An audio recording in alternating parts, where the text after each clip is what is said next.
even if it's at the expense of myself.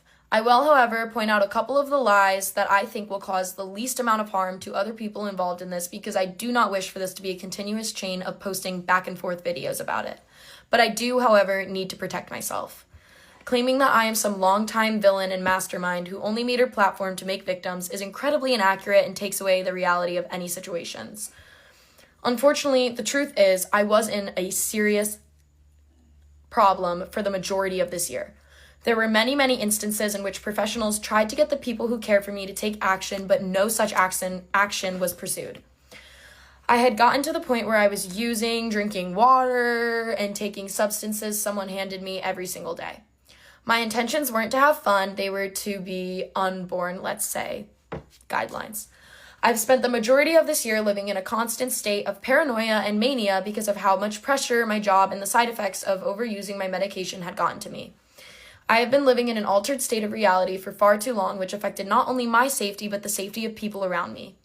I started being unable to remember things or partake in any basic function way back in May, and I'm pretty sure I started using back in February, if not then it was early March. Many days early in this year, I would sit on the floor of my kitchen completely alone, but surrounded by people who were in my head. I would be absolutely terrified, so I would call a friend and I would ask them to hang out because I was so scared of being on my own. I would jokingly say that my friends were babysitting me because, quite frankly, what I needed at the time was a parent. I told a lot of the people around me about how bad my hallucinations and the voices were getting. I was very open online with how little I could sleep, but because I had chosen to surround myself with other people who used or people who did not care for my safety at all, I carried on in this state.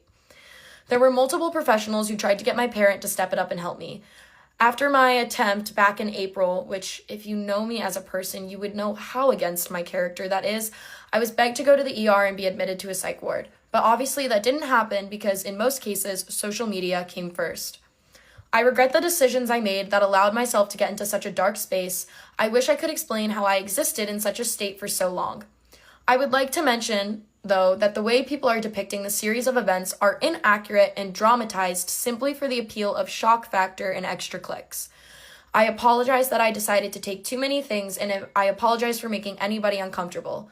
But when you start exaggerating or changing details of the events that occurred to make yourself look better or run from your own bad decisions, that is where I lack sympathy for you.